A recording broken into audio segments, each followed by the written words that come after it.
यानंतर मी येणार आहे सुराज साठे सरांकडे. सर, सगळ्यांबद्दल मी ऐकतोय की प्रत्येकाची एक आवड आहे आणि बऱ्याच जणांच्या घरातूनच ती आवड आलेली आहे. तुमच्या बाबतीत तसं काही होतं का? घरातूनच होतं? हो, नक्की. आमच्या घरामध्ये संगीत पहिल्यापासूनच आहे. वा. आमचे काका कैलासवासी बाळ साठे, वडील नाना साठे हे दोघंही मास्टर विनायक भालजी पेंढारकरांकडे कंपनीमध्ये व्हायोलिन वादक म्हणून कोल्हापूरला होते. 1962 साली घरामध्ये काकांनी भाड्याने पियानो आणला होता. बर. तेव्हा पियानोचं महिन्याचं भाडं 20 रुपये होतं. अकॉर्डिंग हे मूळचं आमचं मेड इन जर्मनीमध्ये वाद्य तयार केलं. जेव्हा माईक सिस्टीम काहीच नव्हती तेव्हा हे वाद्य तयार केलेलं आहे. तेव्हापासून हे वाद्य, त्यामुळे त्याचा आवाज लाऊड वाटतो आणि भाता मोठा आहे पंख्यासारखा. खरं आहे. हे वाद्य आहे ते. ते नंतर मी 1969 पासून आजपर्यंत अकॉर्डिंग वाजवणं चालू ठेवलं आहे. वा वा वा वा. पण सर, आता आम्हाला इच्छा आहे की ते वाद्य एकदा तुमच्याकडून बघायचंय कसं वाजतं आणि तुमच्याकडून जर काही ऐकायला मिळालं नक्की मौज येईल.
तर तौफिक कुरेशी साहेब या ठिकाणी आलेले आहेत आणि ते आलेले आहेत म्हटल्यानंतर नुसते गप्पा ऐकायचे नाही आहेत, तर त्यांच्या हातातली जादू पण आम्हाला बघायची.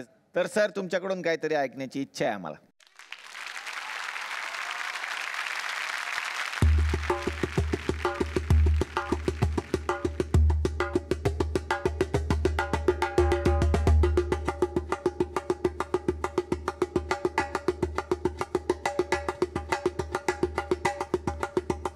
ताशा का रिदम है अपना, 2 ताशा प्लेयर बजाते हैं, उसका पॉली रिदम और फिर लेजिम ढोल साथ में ज्वाइन होता है. ये ताशा का रिदम लेजिम ढोल के साथ अफ्रीकन जिम्बे पे.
लोकल ट्रेन मुंबई की, उसका रिदम, सामने से दूसरी ट्रेन पास करती है, उसका एक अलग रिदम, फिर ट्रेन ब्रिज के ऊपर से जाती है, उसका एक अलग रिदम।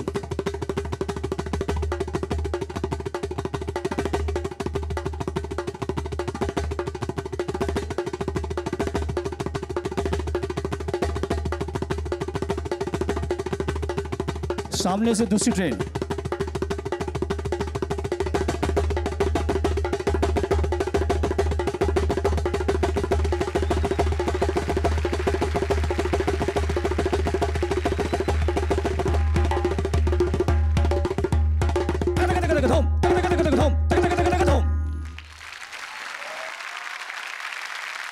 तर आता मी येणार आहे सुरमणी मिलिंद तुळणकर यांच्याकडे. जलतरंग हे वाद्य तसं बघायला गेलं तर आम्ही खूप कमी ठिकाणी असं बघतो, पण ऐकायला खूप ठिकाणी येतं. तुम्ही कसे काय वळला त्याच्याकडे? आजोबा स्वर्गीय शंकरराव कानेरे, माझे आईचे वडील, ते जलतरंग वादक होते. आणि माझं भाग्य असं की मी शाळा शिकायला आजोळी होतो माझ्या साताऱ्याला. तर आजोबा खूप कडक होते स्वभावाने, त्यांच्यासमोर वाजवणं शक्य नव्हतं. तर ते क्लास घ्यायला दुसरीकडे जायचे.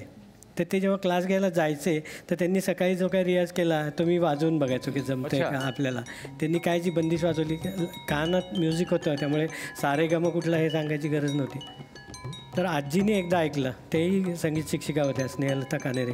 आजोबांना सांगितलं की अहो तुम्ही वाजवलेलं बरंचसं काय तो वाजवत होता आज दुपारी, पण तो तुम्हाला घाबरतो. ते म्हणले हे बघ, तू काय जे सगळं करतोस ते कर, थांबवू नकोस, पण याला तुझं मुख्य वाद्य बनव, नाहीतर हे म्युझियममध्ये बघायला मिळेल, पुढच्या पिढ्यांना बघायला मिळेल.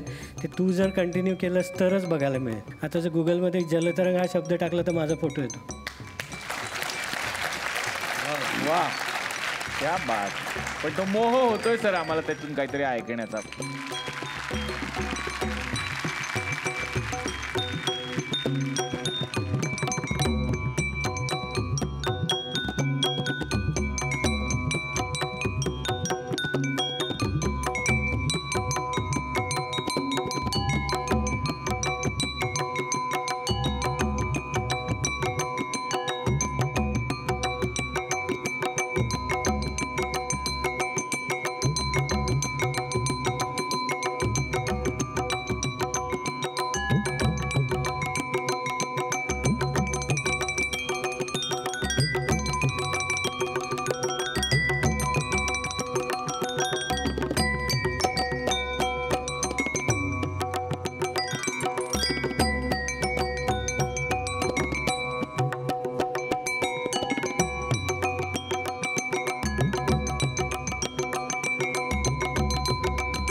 तर मंडळी, आज खूप छान वाटलं की आजच्या भागामध्ये महाराष्ट्राचे हे लाडके वादक या मंचावरती आलेले आहेत, ज्यांनी जगभरामध्ये आपली कीर्ती पोहोचवलेली आहे. पण कसं आहे, तुकडवाडी संगीत महोत्सव एका दिवसात संपणार थोडीच आहे मंडळी.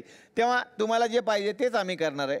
उद्याच्या भागात याच दिग्गज वादकांच्या सोबत आपण भेटणार आहोत, याच कार्यक्रमात ज्याचं नाव आहे चला हवाई उद्या महाराष्ट्र दौरा.